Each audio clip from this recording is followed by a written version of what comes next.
Buenas tardes, amados hermanos.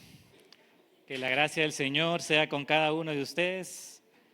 Vamos a continuar con nuestro estudio del Evangelio de Marcos esta tarde.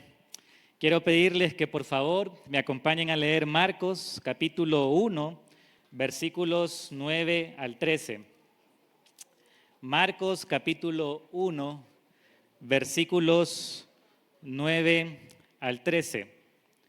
Dice la palabra del Señor: Aconteció en aquellos días que Jesús vino de Nazaret de Galilea y fue bautizado por Juan en el Jordán. Y luego, cuando subía del agua, vio abrirse los cielos y al Espíritu como paloma que descendía sobre él. Y vino una voz de los cielos que decía: Tú eres mi Hijo amado, en ti tengo complacencia. Y luego el Espíritu le impulsó al desierto, y estuvo ahí en el desierto 40 días, y era tentado por Satanás, y estaba con las fieras, y los ángeles le servían. Acompáñenme a orar. Padre, en el nombre de Jesús, te damos las gracias, Señor, por tu misericordia, Padre. Gracias, Señor, por el sacrificio de nuestro Señor Jesucristo en la cruz. Gracias porque Él intercede hoy por nosotros, Señor. Ayúdanos, Señor, y danos tu gracia para poder contemplar la obra de nuestro Señor Jesucristo. Por causa de nuestras rebeliones, Señor, abre nuestro entendimiento, Padre. Danos corazones humildes, Señor, para recibir tu palabra y que sea tu Espíritu Santo, Señor, obrando en nuestras vidas, obrando en nuestros corazones, Señor. Dame tu gracia, Padre, para exponer tu palabra con fidelidad y que tu palabra obre en nuestras vidas de tal manera, Señor, que podamos maravillarnos más de ti, amarte más, Señor, y vivir una vida que te glorifique a ti, Señor. Danos tu gracia, Padre, para obedecerte y ser hacedores de tu palabra, Señor. Glorifícate en este tiempo, Señor, que podamos ver a Cristo, contemplar a nuestro Señor Jesucristo, Padre. En el nombre de Jesús. Amén. Bien, la semana pasada estudiábamos con nuestro hermano Steve Santelli que Marcos comienza inmediatamente identificando a nuestro Señor Jesucristo, dice, como el Mesías, el Hijo de Dios. Y esto era bastante significativo por causa de sus oyentes, pues él estaba escribiendo su evangelio a los creyentes que estaban en Roma y estaban en un contexto donde el emperador se había autoproclamado Dios. Entonces lo que Marcos les está diciendo es que viene y que ha venido el verdadero rey, el rey divino que es nuestro Señor Jesucristo.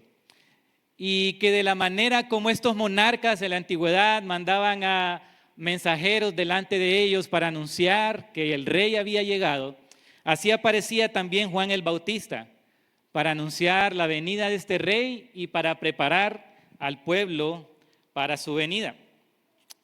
Ahora bien, seguramente, hermanos, esto generó mucha expectativa en el pueblo judío, entre los que escuchaban el mensaje de Juan el Bautista, porque Juan estaba anunciando la llegada del rey, de un rey poderoso del más alto honor y dignidad. Así lo describía Juan, uno más poderoso que yo no soy digno de desatar la correa de las sandalias de sus pies. Así es como Juan describió a Jesús y seguramente en los judíos esperaban un rey que iba a llegar con mucha pompa, que iba a llegar con mucho esplendor, radiante, rodeado de un séquito, como llegaban los reyes en la antigüedad. Pero no era así como el Señor lo había determinado. Nuestro Señor Jesucristo iba a hacer su entrada en escena de una manera humilde y para prepararse para la misión que Él tenía por delante. La obra de redención por nuestros pecados. No era un rey que iba a establecer su reinado a través de la violencia, sino que era un rey que iba a establecer su reino a través de su propio sacrificio en la cruz del Calvario. Este era un rey, hermanos, que venía para servir, que es nuestro título para esta tarde. Y en los versículos 9 al 11 vamos a ver el bautismo de nuestro Señor Jesucristo y cómo en su bautismo Él es capacitado y es aprobado para la misión que Él tiene por delante. Y en los versículos 12 al 13 vamos a ver su tentación y cómo el Señor confirma que Él es el siervo aprobado y capacitado para esta obra. Leamos nuevamente entonces en el versículo 9 para ver el bautismo de nuestro Señor Jesucristo. Dice, aconteció en aquellos días que Jesús vino de Nazaret de Galilea y fue bautizado por Juan en el Jordán.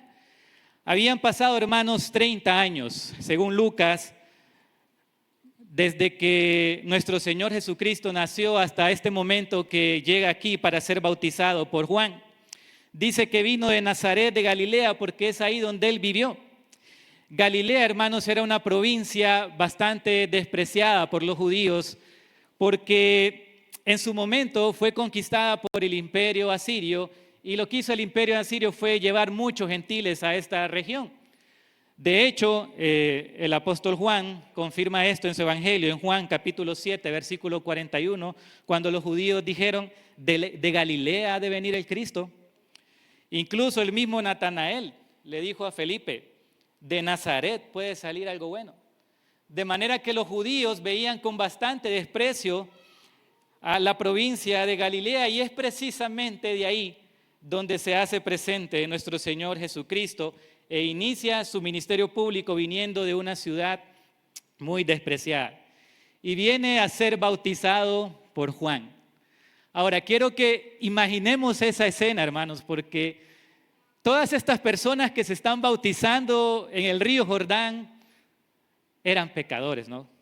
Estamos hablando posiblemente de rameras, de recaudadores de impuestos, de ladrones, de adúlteros, de asesinos, de soldados violentos, y entre ellos estaba el santo, estaba el justo, el inocente, nuestro Señor Jesucristo.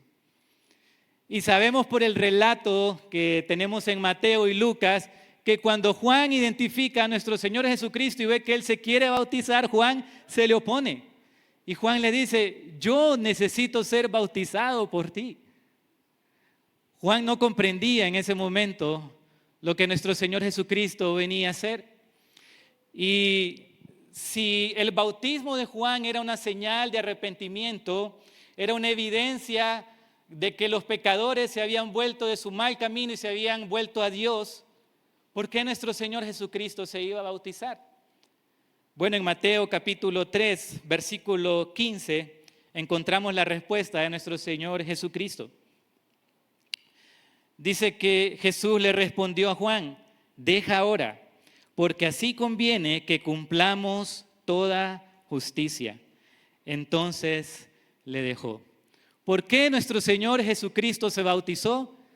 Él mismo lo responde, dice, para cumplir toda justicia. Es decir, hermano, nuestro Señor Jesucristo no solo vino para morir en la cruz por causa de nuestros pecados. Él también vino para cumplir con todos los requisitos que el Señor había demandado de su pueblo. Él vino para cumplir la ley, para vivir una vida de obediencia perfecta al Padre, para cumplir toda justicia. Hoy aprendíamos eso en la mañana en nuestra enseñanza, que nuestro Señor Jesucristo cumplió con toda la ley. Y Él está diciendo a Juan, esto es necesario para que cumplamos toda justicia. ¿Saben por qué, hermanos? Porque así como Adán fue nuestro representante y con su desobediencia y su pecado trajo maldición sobre todo el género humano, trajo miseria, trajo corrupción, trajo muerte, así nuestro Señor Jesucristo con su obediencia perfecta no solo trajo redención a nuestras vidas, no solo trajo perdón, trajo justificación, trajo justicia. Por causa de su obediencia, cuando nosotros ponemos nuestra fe en Jesús, el Padre hace una declaratoria y dice, tú eres justificado, eres declarado justo. Él nos atribuye la justicia de Dios. Por eso es que nuestro Señor Jesucristo se identifica con los pecadores aún en el bautismo. Por eso tuvo que nacer, por eso tuvo que crecer y vivir toda la experiencia humana en obediencia perfecta al Padre. Él se estaba identificando con los pecadores. Jesús se bautizó, hermanos, por cada uno de aquellos que ponen su esperanza y su confianza en Él. Segunda de Corintios capítulo 5, versículo 21 dice: al que no conoció pecado por nosotros, lo hizo pecado para que fuéramos hechos justicia de Dios en Él. Jesús fue contado con los pecadores, dice el profeta Isaías. Y el bautismo también estaba anticipando lo que iba a ser la muerte y la resurrección de nuestro Señor Jesucristo. Él no solo se estaba sometiendo en obediencia perfecta al Padre, sino que también estaba anticipando lo que Él iba a hacer. No solo se estaba identificando con los pecadores en el bautismo, sino que se iba a identificar con ellos en la muerte también en la cruz del Calvario, porque Él es nuestro sustituto. Ahora bien, nuestro Señor Jesucristo no solo se identificó con nosotros a través del bautismo, hermanos. Nuestro Señor también fue ungido, fue capacitado por el Espíritu Santo para la obra que Él tenía por delante. Dice en el versículo 10: y luego, cuando subía del agua, vio abrirse los cielos y al Espíritu como paloma que descendía sobre Él. Y vino una voz de los cielos que decía: tú eres mi Hijo amado, en ti tengo complacencia. Cuando Jesús se levanta del agua, sale del agua, dice que el cielo se abrió, y esa palabra que se abrió es la misma palabra que se usa cuando nuestro Señor Jesús murió, y dice que el velo se rasgó en dos. Es decir, que el cielo se abrió, se rasgó como una cortina, y el Espíritu Santo desciende sobre Él en forma como de una paloma. Ahora, lo que está pasando aquí, hermanos, es maravilloso, porque hay otro lugar en la Escritura donde el Espíritu Santo también es comparado como una paloma, y es en Génesis capítulo 1, versículo 2. Cuando nuestro Señor Jesucristo, cuando Dios el Padre, cuando el Espíritu Santo comienzan a crear todo, dice en Génesis capítulo 1, versículo 2, y la tierra estaba desordenada y vacía, y las tinieblas estaban sobre la faz del abismo, y el Espíritu de Dios se movía sobre la faz de las aguas. Ahora, el verbo en hebreo que dice ahí se movía es una palabra que significa revoloteaba. Es maravilloso, hermanos, porque lo que estamos viendo aquí es que así como en la antigua creación estaba involucrado el Padre, el creador de todo, estaba el Hijo, la palabra de Dios, el verbo, por medio de quien el Señor creó todas las cosas, y estaba el Espíritu Santo moviéndose sobre la faz de las aguas. Así también en la obra de redención estaba involucrada la Trinidad. ¿Por qué? Porque en Cristo Jesús, hermanos, Dios estaba creando algo nuevo. Dios estaba llevando a cabo una nueva creación a través de la obra de nuestro Señor Jesucristo. Segunda de Corintios capítulo 5, versículo 17. Porque si alguno está en Cristo, nueva criatura es. Las cosas viejas pasaron, he aquí, todas son hechas nuevas. Y Apocalipsis capítulo 21, versículo 5 dice: he aquí, yo hago nuevas todas las cosas. Entonces vemos nuevamente a la Trinidad involucrada en esta nueva creación que es en Cristo Jesús. Ahora dice que el Espíritu Santo desciende sobre nuestro Señor Jesucristo. ¿Por qué? Porque lo estaba capacitando, lo estaba ungiendo para el ministerio de nuestro Señor Jesucristo. Y eso lo vemos reflejado por lo que nuestro mismo Señor dice en el Evangelio de Lucas, capítulo 4, versículos 17 al 18. Lucas, capítulo 4, versículos 17 al 18.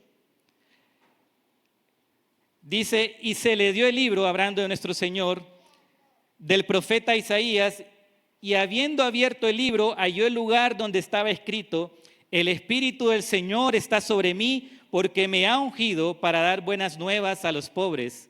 Me ha enviado a sanar a los quebrantados de corazón, a pregonar libertad a los cautivos, a visitar y vista a los ciegos, a poner en libertad a los oprimidos. Y miren lo que dice en el versículo 21.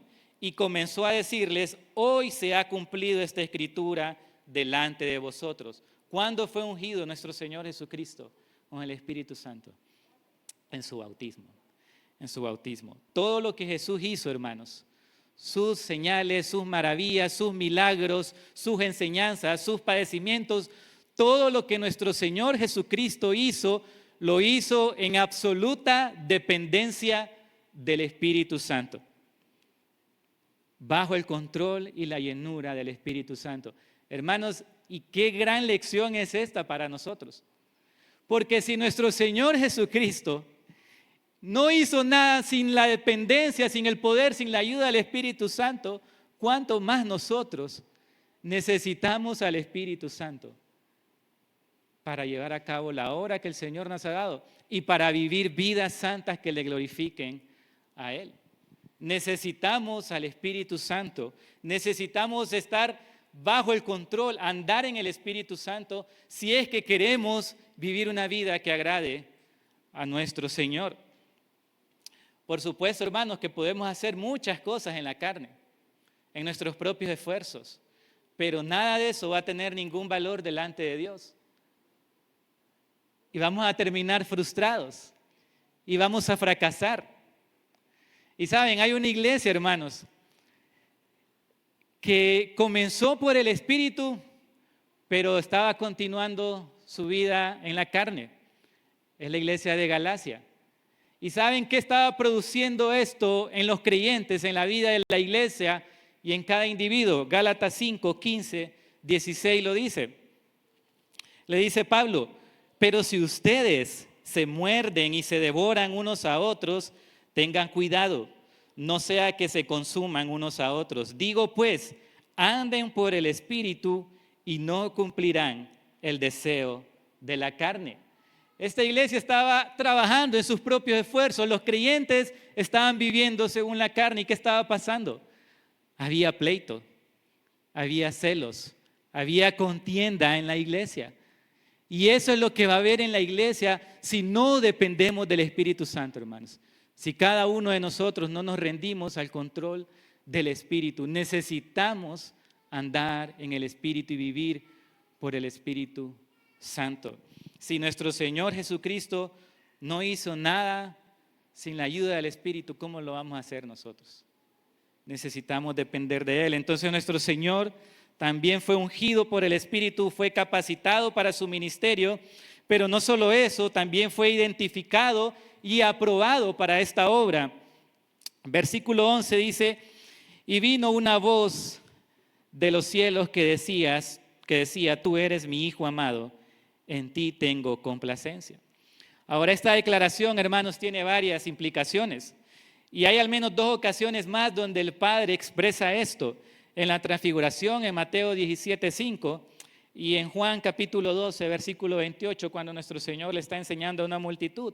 Pero esta declaración, una de sus implicaciones, hermanos, es que subraya que nuestro Señor Jesucristo y el Padre son uno en esencia. Que Jesús es el Hijo de Dios, que Él es Dios eterno y que desde la eternidad tiene una relación especial con el Padre. ¿Por qué? Porque Jesús también se complace en el Padre y hacer la voluntad del Padre. Salmo 40, versículo 7 lo dice. Cuando el Señor está hablando, dice, entonces dije, he aquí, vengo, en el rollo del libro está escrito de mí, el hacer tu voluntad, Dios mío, me agrada, me ha agradado. Y tu ley está en medio de mi corazón. El Hijo, hermanos, no fue obligado a llevar a cabo esta obra. Él voluntariamente se sometió a la voluntad del Padre porque le complacía hacerlo. Porque Él hace lo que al Padre le complace.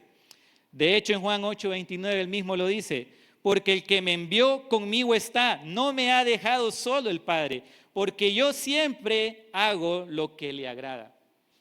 Esta es una relación especial entre el Padre y el Hijo desde antes de la fundación del mundo, hermanos, desde la eternidad.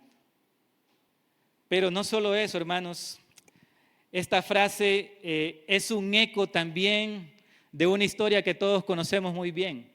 Génesis capítulo 22, cuando el padre decide probar a Abraham. Y en Génesis 22 dice, aconteció después de estas cosas que probó Dios a Abraham y le dijo a Abraham, y él respondió, heme aquí. Y dijo, toma ahora a tu hijo, tu único Isaac, a quien amas, y vete a tierra de Moria y ofrécelo allí en holocausto sobre uno de los montes que yo te diré. O sea que esto era una analogía, hermanos, de lo que el Padre iba a hacer con nuestro Señor Jesucristo. Y Él sí iba a ejecutar la sentencia sobre su Hijo amado. Él iba a ofrecer a su Hijo amado en holocausto por causa de nuestras rebeliones. Desde este momento el Padre estaba anunciando lo que Él iba a hacer con su propio Hijo, con nuestro Señor Jesucristo. Y finalmente, hermanos, esta declaración también es un cumplimiento de lo que dice Isaías capítulo 42, versículo 1. Isaías capítulo 42, versículo 1. Dice, he aquí mi siervo, yo le sostendré, mi escogido, en quien mi alma tiene contentamiento. He puesto sobre él mi espíritu, él traerá justicia a las naciones. Es decir, el Padre no solo estaba revelando que este era su Hijo amado, sino que también estaba revelando que él era su siervo escogido. Y que a través de lo que este siervo escogido iba a hacer, de sus padecimientos, de sus sufrimientos y de su victoria final sobre Satanás y sobre la muerte, iba a traer justicia a todas las naciones. Este es el siervo sufriente, hermanos, del cual habla Isaías capítulo 53. En los versículos 10 al 12 dice, con todo eso, Jehová quiso quebrantarlo, sujetándole a padecimiento. Cuando haya puesto su vida en expiación por el pecado, verá linaje, vivirá por largos días, y la voluntad de Jehová será en su mano prosperada. Verá el fruto de la aflicción de su alma y quedará satisfecho. Por su conocimiento justificará mi siervo justo a muchos y llevará las iniquidades de ellos. Por tanto, yo le daré parte con los grandes y con los fuertes repartirá despojos, por cuanto derramó su vida hasta la muerte y fue contado con los pecadores, habiendo él llevado el pecado de muchos y orado por los transgresores. Este es el Rey, hermanos, que se hizo siervo. Dios no solo estaba revelando que era su Hijo amado, estaba revelando que era su siervo escogido, el siervo que iba a sufrir, que a través de ese sufrimiento iba a traer la redención de nuestras almas, nuestra libertad, el perdón de nuestros pecados. El mismo apóstol Pablo lo dice en Filipenses 2:6 al 10, el cual siendo en forma de Dios, no estimó el ser igual a Dios como cosa que aferrarse, sino que se despojó a sí mismo, tomando forma de siervo, hecho semejante a los hombres, y estando en la condición de hombre, se humilló a sí mismo, haciéndose obediente hasta la muerte y muerte de cruz. Hermanos, nosotros podemos examinar la historia de la humanidad, todos los reyes que han existido. La mayoría de los reyes, por supuesto, han sido corruptos y han gobernado de una manera despiadada y han demandado de sus súbditos numerosas cargas y han sido sanguinarios. Y tal vez encontremos algunos ejemplos de reyes que lideraron con benevolencia, con compasión, pero ninguno de ellos, hermanos, se va a comparar a este rey, a nuestro Señor Jesucristo. Y no solo por su divinidad, no solo por su santidad. De hecho, eso exalta más la benevolencia de nuestro Señor Jesucristo, sino porque Él, siendo Dios, siendo Rey, se hizo siervo por causa de nosotros, para darnos el perdón de pecados, para traernos a la justicia. Todos los reyes, hermanos, siempre están buscando mantener su posición, mantener su liderazgo, su poder. Nuestro Señor Jesucristo no estimó la gloria celestial como algo a que aferrarse. Él vino a servir. Él vino a dar su vida en rescate por muchos. Este es nuestro Salvador, hermanos. Este es nuestro Rey. Él vino a dar su vida por cada uno de nosotros. Y aquí encontramos otra lección, por supuesto, para nosotros, hermanos. Porque si nuestro Señor Jesucristo, siendo Rey, se hizo siervo por el beneficio de los suyos, hermanos, ¿cómo nosotros no le vamos a ofrecer un servicio agradable al Señor? ¿Cómo nosotros, si es que realmente hemos confiado en Él, no vamos a entregar nuestras vidas en sacrificio agradable, santo a Él? En Hebreos lo dice, puesto que hemos recibido un reino inconmovible, ofrezcamos a Dios con gratitud un servicio en temor y reverencia. Hemos sido libertados, dice Romanos, de la esclavitud del pecado y hemos sido hechos siervos de la justicia. Si realmente hemos confiado en este Rey, en este Salvador que se hizo siervo, hermanos, vamos a ofrecer nuestras vidas en servicio a Él. Vamos a servirlo con gratitud, con reverencia, con temor, con temblor, porque Él nos ha dado ejemplo de esta actitud. Por eso Pablo lo dice en Filipenses 2:5, haya también en vosotros esta actitud.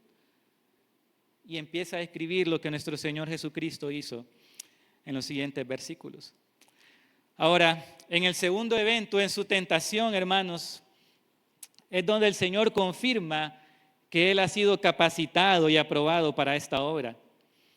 Dice en los versículos 12 al 13, y luego el Espíritu le impulsó al desierto y estuvo ahí en el desierto 40 días y era tentado por Satanás y estaba con las fieras y los ángeles le servían. Dice que el Espíritu le impulsó al desierto, es decir, que nuestro Señor Jesucristo fue bajo el control del Espíritu, en la llenura del Espíritu, porque Él ya había sido ungido, había sido capacitado para esta obra. Y es como veíamos anteriormente, Él no hizo absolutamente nada sin la ayuda del Espíritu Santo. Todo lo hizo bajo el control del Espíritu Santo. Y dice que fue llevado al desierto entre las fieras y era tentado por Satanás. Y aquí, hermanos, nuevamente vemos un contraste entre Adán y nuestro Señor Jesucristo. Porque Adán, hermanos, fue tentado en un jardín. Adán fue tentado en un lugar maravilloso. Seguramente, hermanos, Adán no tenía hambre. No estaba solo, estaba en la compañía de su mujer. Lo tenía todo. No tenía la hostilidad de la creación. Y es en ese contexto donde Adán peca y desobedece a Dios. Sin embargo, nuestro Señor Jesucristo fue tentado en el desierto, entre las fieras, estaba solo, tenía hambre, y es en este contexto donde el postrer Adán, Cristo, se mantiene obediente al Padre por causa de nosotros.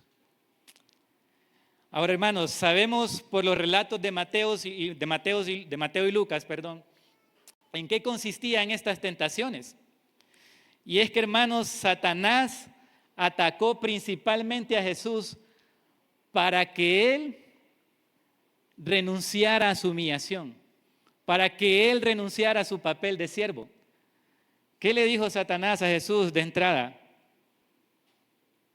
Con que eres el Hijo de Dios. Eres el Hijo de Dios. Si eres el Hijo de Dios, di estas piedras que se conviertan en pan. ¿Qué estaba haciendo Satanás? Pidiéndole a Jesús que renunciara a su sufrimiento y a su humillación y utilizara sus poderes divinos. Que renunciara a su misión. Después le dice, tírate del pináculo, para que hiciera una manifestación nuevamente de sus poderes. Después lo lleva y le muestra todos los reinos de la tierra. Seguramente le dijo, con que el Padre te ha dado todas las naciones por herencia, yo te las puedo dar sin necesidad de ir a la cruz. Pero nuestro Señor Jesucristo permaneció fiel al Señor, permaneció obediente. Y saben, hermanos, Satanás intentó esto hasta el último instante, hasta el momento de la cruz. Satanás intentó esto. ¿Por qué? Mateo capítulo 27 lo dice. Mateo 27, 39 al 43, y me gustaría que leyéramos todos esto, porque es importante, hermanos, ver cómo nuestro Señor Jesucristo nunca renunció a su papel de siervo, a su posición de siervo. Él se mantuvo firme.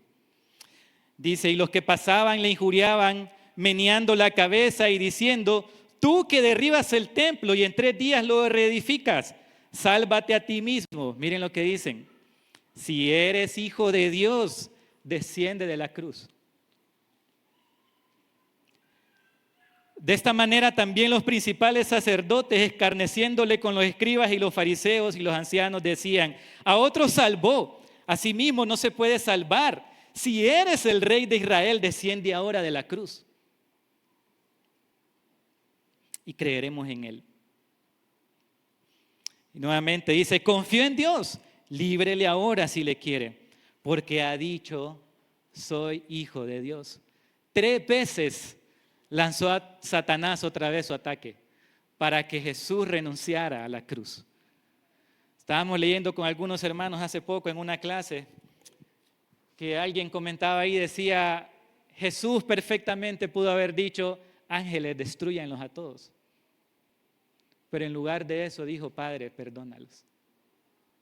Perdónalos. Nuestro Señor Jesucristo permaneció fiel, permaneció obediente, cumplió con toda la justicia de Dios y pagó el precio en la cruz de nuestros pecados. Recibió la ira del Padre en la cruz y permaneció obediente para cumplir su voluntad. Ahora bien, hermanos, es interesante que Marcos añade el dato que estaba con las fieras. ¿Por qué? Porque sus lectores eran creyentes que estaban en Roma. Y estos creyentes seguramente estaban padeciendo a manos del emperador. ¿Y qué era lo que el emperador estaba haciendo con los cristianos en Roma, hermanos? Los estaba arrojando a las fieras en el Coliseo. Y este relato iba a ser un gran consuelo para los creyentes. Porque al considerar el triunfo de nuestro Señor en la cruz, en su tentación, al considerar que Él estuvo entre las fieras, fue humillado en la cruz y permaneció fiel y obediente, iba a ser un gran consuelo para ellos y un gran ánimo a hacer frente a las fieras en el Coliseo. Marco es el único que añade ese dato. Seguramente estos creyentes iban a enfrentar esas fieras con otra actitud, hermanos, confiando en el Señor. Y así es como lo relata la historia, de que muchos mártires enfrentaron la muerte en el Coliseo con gozo y entregaron sus vidas por causa de nuestro Señor Jesucristo. Es porque Él fue tentado en todo según nuestra semejanza, pero sin pecado, que se compadece de nuestras debilidades, hermanos. Y que nosotros podemos hallar gracia para vencer, para salir victoriosos. Este es el mensaje de Hebreos 4, 15 al 16. Dice, porque no tenemos un sumo sacerdote que no pueda compadecerse de nuestras debilidades, sino uno que fue tentado en todo según nuestra semejanza, pero sin pecado. Acerquémonos pues confiadamente al trono de la gracia para alcanzar misericordia y hallar gracia para el oportuno socorro.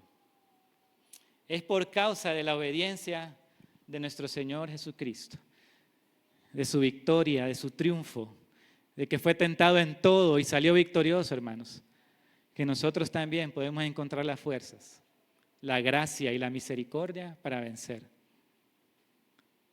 para salir triunfantes. Finalmente dice que los ángeles le servían. Y esto es bonito, hermanos, porque esto nos habla de la complacencia del Padre con nuestro Señor Jesucristo. Él permaneció obediente ahí y envió a sus ángeles a cuidar de nuestro Señor. Pero saben, nuevamente, la palabra dice que estos ángeles también cuidan de cada uno de nosotros. Dice Hebreos 1:14, son todos espíritus ministradores enviados para servicio a favor de los que serán herederos de la salvación. La pregunta es, ¿somos herederos de la salvación? Hemos rendido nuestra vida al Rey de Reyes, al Rey que se hizo siervo por causa de nuestras rebeliones. Le hemos entregado nuestra vida a nuestro Señor Jesucristo por completo, hermanos. Hemos confiado en Él para ser libres de la esclavitud del pecado. Porque si aún no lo has hecho, hoy es el día que lo puedes hacer. Hoy es el día que le puedes entregar tu vida a este Rey, que ahora gobierna a la diestra del Padre, victorioso, triunfante, que dio su vida en la cruz por causa de nosotros. Quiero terminar con algunas conclusiones. La primera es que el Rey de Gloria, hermanos, asumió la forma de siervo, llevando sobre sus hombros el peso de nuestras rebeliones. Este Rey Supremo fue coronado con espinas y clavado en una cruz para morir por súbditos indignos como nosotros. Sigamos nosotros su ejemplo entonces de servicio abnegado y entrega total. Y así como nuestro Señor Jesucristo en todo su ministerio se sometió al control absoluto del Espíritu, así nosotros, hermanos, débiles y falibles, dependamos de la misma gracia para perseverar en nuestro peregrinaje. Y finalmente encontremos consuelo y fuerza frente a las tentaciones, sabiendo que nuestro Señor enfrentó la tentación y salió triunfante. Así nosotros, por la gracia y el poder del Espíritu, podemos alzar el estandarte de victoria frente a las huestes del maligno. Vamos a orar. Padre, en el nombre de Jesús,